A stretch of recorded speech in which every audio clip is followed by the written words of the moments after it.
During 3 days, Monaco became the capital of the metaverse, this immersive virtual world that combines the internet and augmented reality.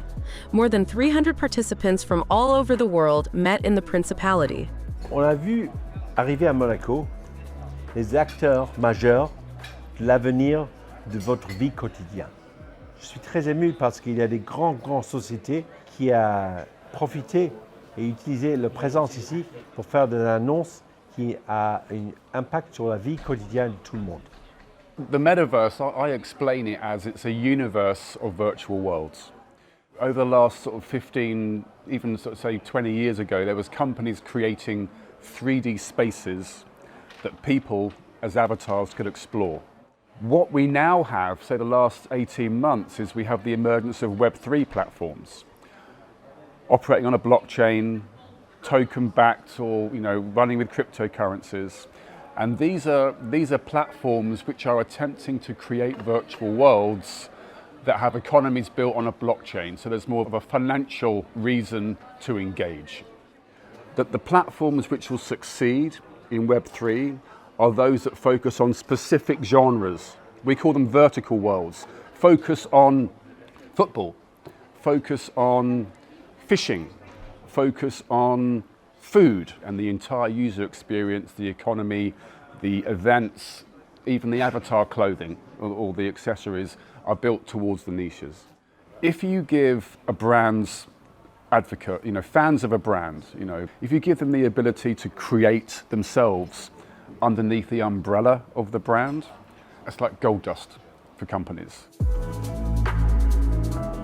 Monaco has always been at the forefront in the use of digital technology, in town planning, healthcare, the environment, but also in education. Aujourd'hui, Monaco est par exemple le premier pays où chaque élève de 3 à 18 ans apprend le coding 1 heure par semaine.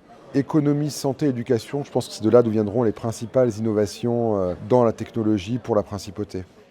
Il y a vraiment depuis maintenant près de 5 ans une vraie volonté de faire de la transition digitale, numérique, mais également de la transition écologique. Comme vous le savez certainement, Son Altesse Sérénissime le Prince Albert II souhaite vraiment qu'on œuvre sur ces deux leviers, qu'on apporte aussi des projets, des entreprises issues du monde écologique, qu'on ait les plus hauts standards sur l'environnement, sur non seulement la construction et l'immobilier, mais également sur la technologie. Donc on œuvre sur ces deux leviers pour notre développement économique et on n'oublie pas que voilà, l'un ne marche pas sans l'autre.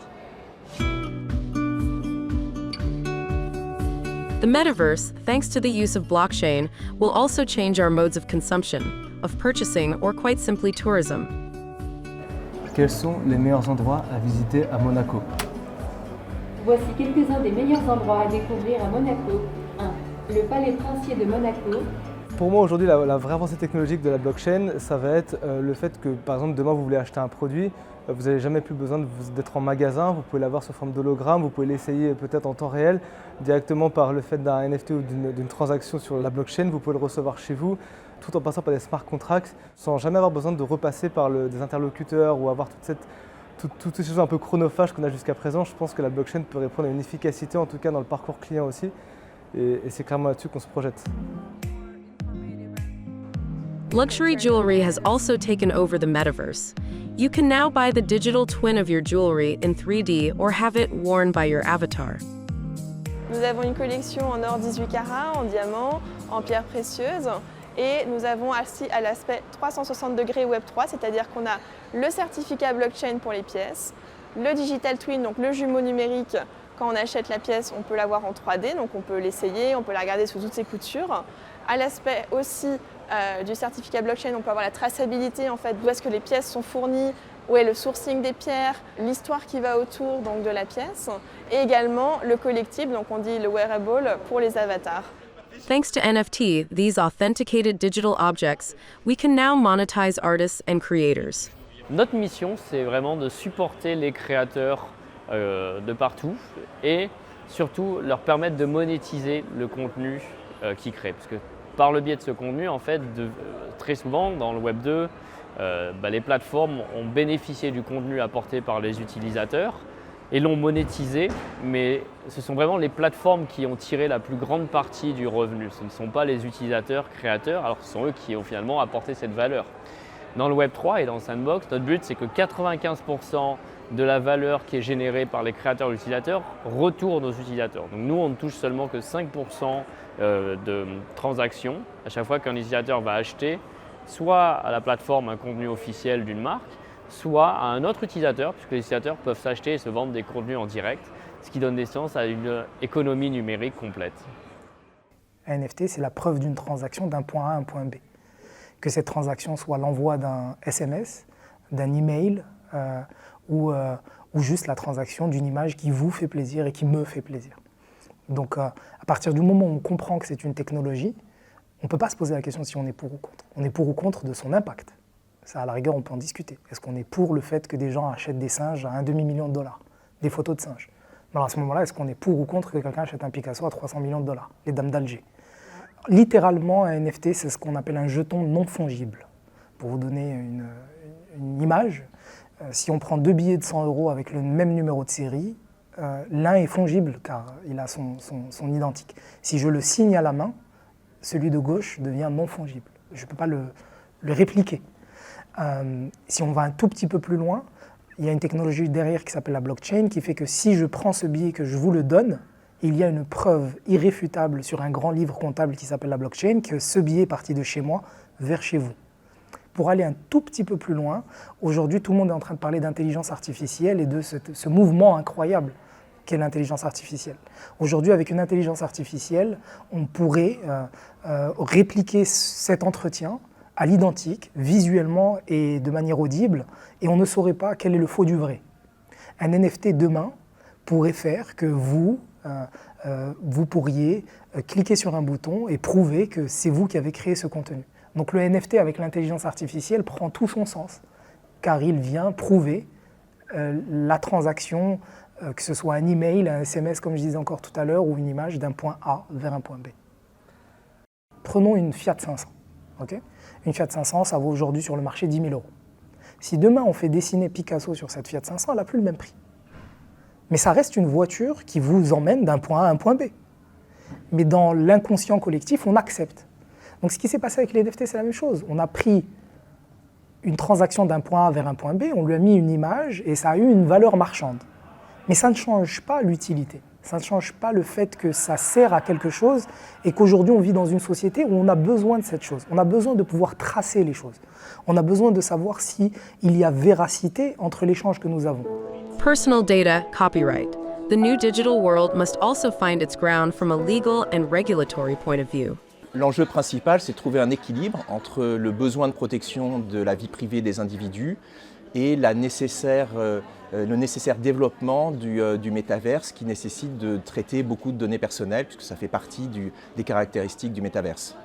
Je pense qu'en matière de droit d'auteur, l'arsenal qui existe aujourd'hui permet de bien protéger l'ensemble des éléments créatifs qui peuvent exister sur le métaverse.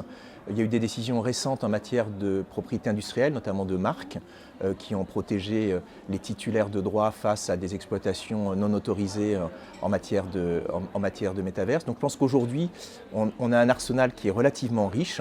Il y a peut-être des choses sur lesquelles il faut encore un peu réfléchir pour bien l'utiliser avant de se précipiter pour créer, encore une fois, de nouvelles règles et de nouvelles lois. Rothschild est un artiste qui a créé des Meta Birkin, qui sont des sacs Hermès sous forme de NFT, sur des présentations qui ne sont pas du tout les présentations de Hermès.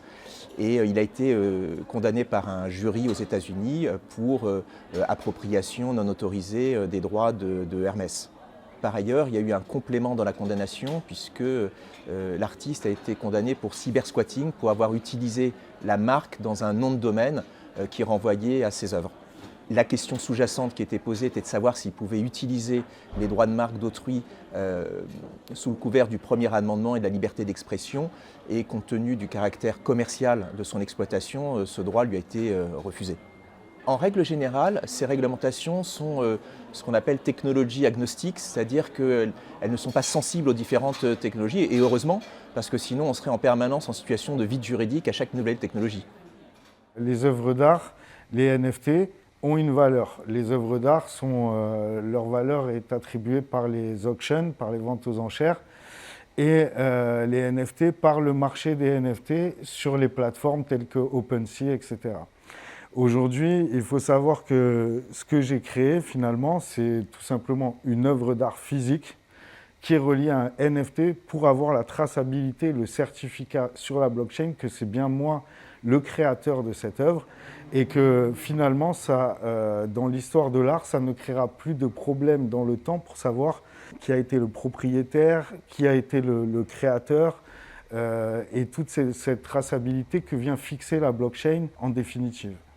Dans l'art, il existait énormément de processus pour que les artistes puissent répertorier leurs œuvres, mais ça restait finalement des processus qui n'étaient pas sécurisés, puisqu'on peut avoir des catalogues raisonnés, on peut avoir un système de certificats d'authenticité, mais tous ces certificats d'authenticité qui sont des papiers qui finalement sont basés sur la bonne foi de l'artiste ou du galeriste qui vous le confie, n'ont pas de certification véridique basée sur, comme l'authenticité que peut avoir la blockchain, qui peut apporter vraiment un numéro sur la transaction donnée, etc. et avoir tous les papiers attribués à l'œuvre et à l'artiste à l'instant T. Donc c'est ça vraiment l'innovation dans la blockchain.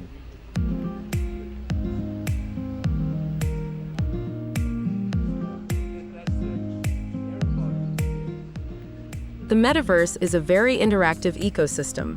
It allows to directly connect the creator or brand to their fans or customers. I think there's a fascinating conversation going on right now about how we merge more traditional linear and streaming content into the new space, the metaverse.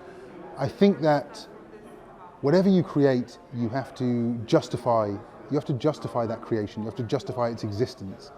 So if something is perfect for more traditional platforms, that's fine. If you can use the metaverse as I said, an elevated way, an experiential way to connect with a fan or a viewer, then I think that's where the opportunity lies.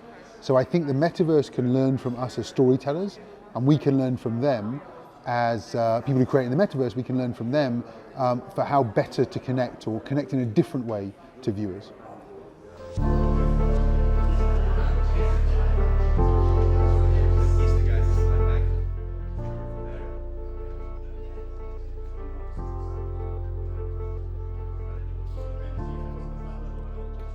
Music is so universal, like it's the universal human experience. Our bodies are made up of water, so when you think about AI, it's like, does it have that potential to tap into what we can intrinsically as human?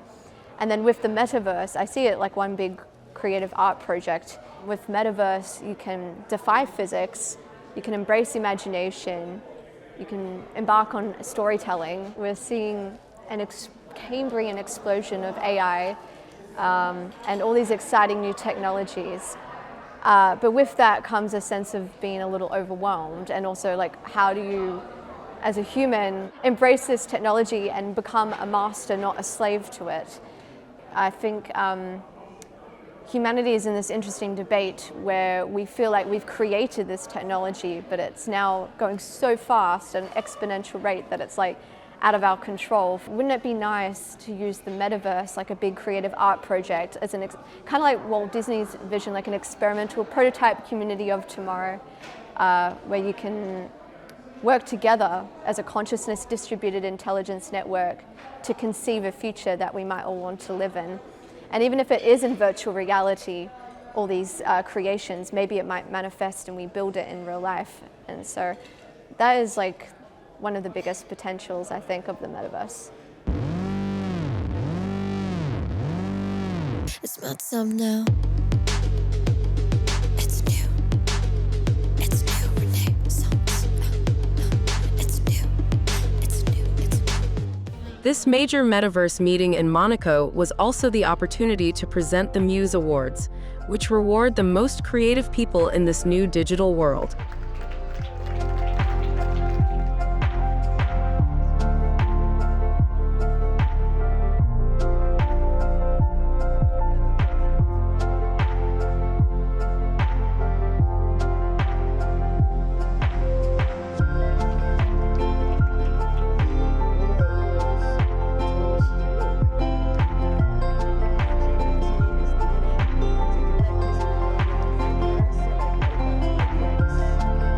winner is John Linden, Mythical Games.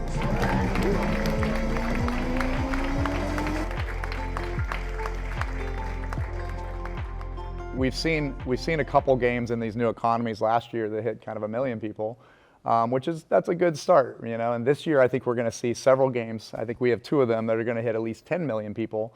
And the reason of that is really kind of leading with that experience, right? You don't need to know the behind the scenes, just like you don't know when you pay with a credit card, you're not really thinking about the payment gateways and the fraud management system. So that, you know, when you pay with a credit card, all these things happen. You don't think about that as a consumer, you just pay. And that's what we have to get to with these new economies.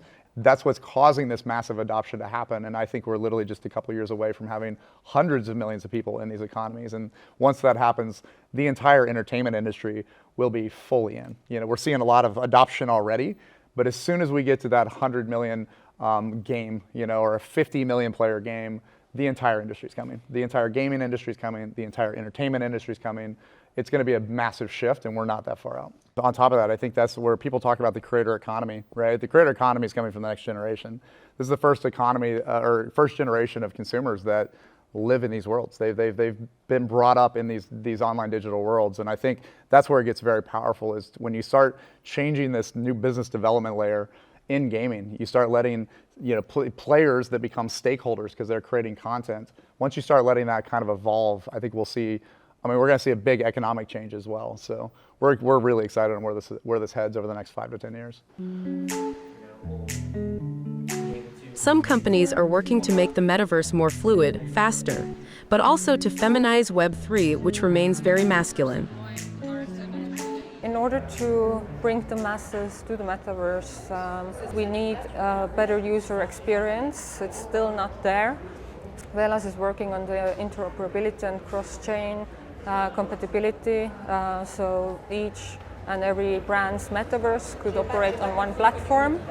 We're also working on extremely seamless user experience. That includes transaction finality, which we have the fastest in the space, being 1 second.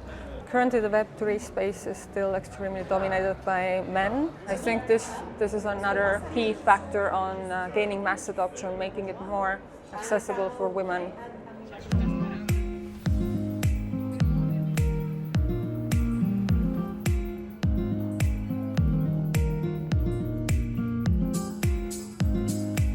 Many companies specialize in copyright regulation and protection, like Alan Bolden and his company Ideal Exchange.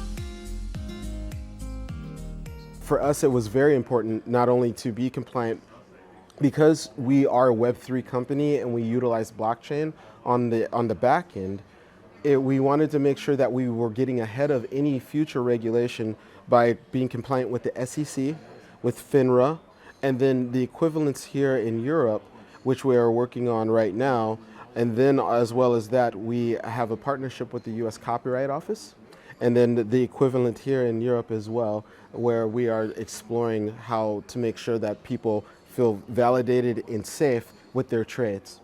It's very much like on the front end, like a Kickstarter type of thing. And then on the back end side is more of your like a TD Ameritrade compliance type of thing, you know? And so we were really, really happy to get, these things done.